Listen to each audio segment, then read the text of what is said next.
नमस्कार दोस्तों, कैसे हैं आप लोग का। एग्जामिनेशन की तैयारी बहुत बढ़िया से चल रहा होगा और आपके एग्जामिनेशन की तैयारी को और गति देने के लिए बीच बीच में हम टॉपिक सब लाते रहते हैं। निश्चित रूप से आज आप उसको देखिएगा। तो आज मैं बात करने वाला हूं उन समस्याओं के बारे में, उन गलतियों के बारे में जो अक्सर एग्जामिनेशन हॉल में लोग करते हैं और अच्छा तैयारी रहने के बावजूद भी नंबर जितना हम लोग उम्मीद करते हैं उम्मीद से कम नंबर आता है। तो चलिए हम बात करते हैं उन गलतियों के बारे में, यदि और उस गलतियों को जान करके हम उस गलती को न करें ताकि हमारा एग्जाम में नंबर प्रभावित हो। तो मैं बात करने वाला हूँ 6 ब्लंडर्स के बारे में जो ड्यूरिंग एग्जामिनेशन हम लोग करते हैं। एग्जामिनेशन के दौरान हम लोग 6 बहुत बड़ी भूल, चूंकि मैंने यहाँ पर मिस्टेक्स का प्रयोग नहीं किया, ब्लंडर्स का प्रयोग किया है, यानी कि बहुत बड़ी गलतियां करते हैं।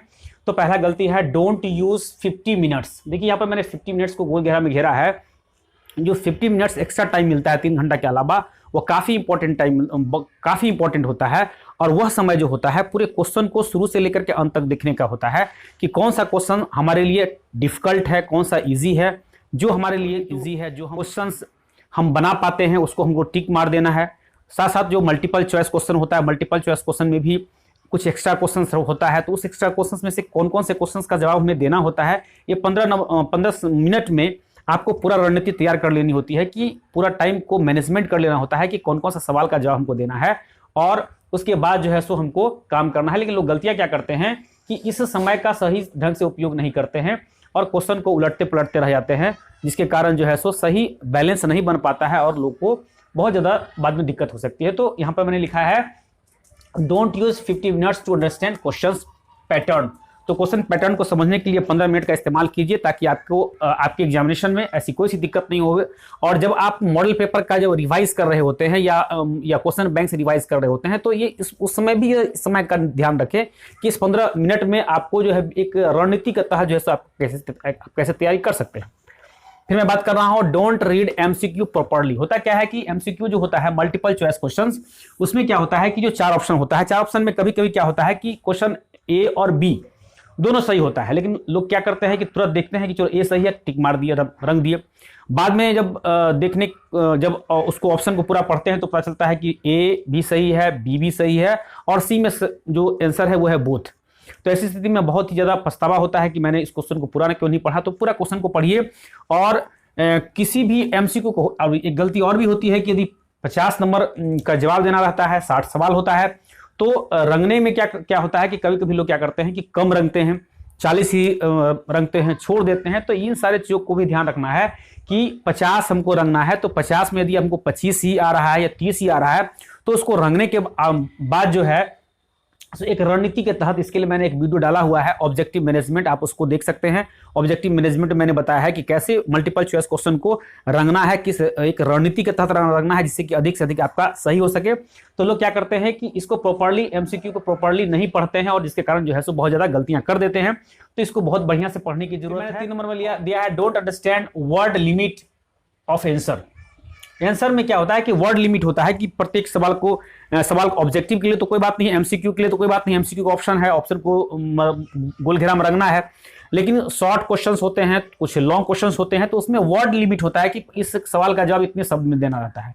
लोग क्या करते हैं कि यह लिमिटेशन को नहीं फॉलो करते हैं और एक सवाल जिसका जवाब मान लिया 50 शब्द में देना है, उसको लोग 100 शब्द में दे रहे हैं, 150 शब्द में दे रहे हैं। तो इसमें क्या हो जाता है कि अन्य क्वेश्चन को छूटने का डर रहता है। इसलिए यह बिल्कुल ध्यान रखेंगे कि वर्ड लिमिट को बिल्कुल फॉलो करेंगे। लोग गलती क्या करते हैं, don't understand word limit of answer. यह बहुत बड़ी गलती होता है और जिसके कारण इसका खमियाजा स्टूडेंट को भुगतना पड़ता है। इसलिए इसका बिल्कुल ध्यान रखेंगे। फिर यहां पर मैंने लिखा है 4 नंबर में डोंट राइट क्वेश्चन नंबर। अक्सर हम लोग कॉपी चेक करने जाते हैं तो अक्सर देखते हैं कि बहुत सारे स्टूडेंट आंसर सही लिखे हैं और क्वेश्चन नंबर नहीं लिखे हैं।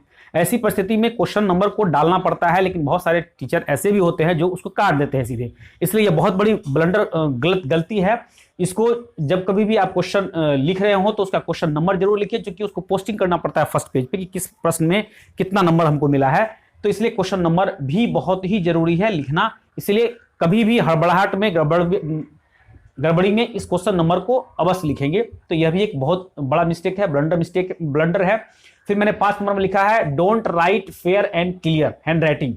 जल्दीबाजी में लोग क्या करते हैं कि मतलब हड़बड़ में बहुत सारी शुद्धियां लिख देते हैं, कभी मतलब कि ओवर राइटिंग कर देते हैं, क्लियर स्पष्ट नहीं लिखते हैं। इसके कारण भी जो होता है जब कॉपी चेक करने के लिए लोग शिक्षक बैठते हैं तो वहाँ पर जैसे ही फर्स्ट लोग कॉपी पे देखते हैं तो निगेटिविटी एक मतलब उनके अंदर से जो है उत्पन्न होती है। तो इसलिए कॉपी जितना साफ सुथरा होगा उतना अच्छा होगा। इसलिए टाइम मैनेजमेंट के साथ आप काम करेंगे और बिल्कुल फेयर और क्लियर हैंडराइटिंग में आप लिखेंगे। तो ये 5 नंबर था। 6 नंबर में मैंने लिखा है डोंट मैनेज टाइम।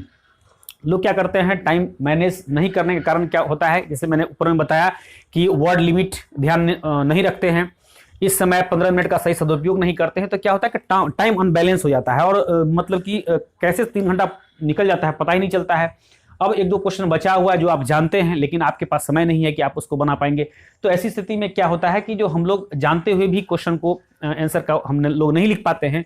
इतनी अच्छी तैयारी किया, इतना अच्छा मेहनत किया, साल 2 साल से हम लोग मेहनत कर रहे हैं और सवाल यदि जानते हुए भी यदि आप नहीं बना पाते हैं तो इसके लिए बहुत ज़्यादा अपने आप को कोसते हैं, अपने आप को हर्ट फील होता है। इसलिए टाइम मैनेजमेंट बहुत ही ज़रूरी है। इसके लिए मैंने अगला वीडियो में इस पर लाने वाला हूँ कि कैसे हम लोग टाइम मैनेज करेंगे।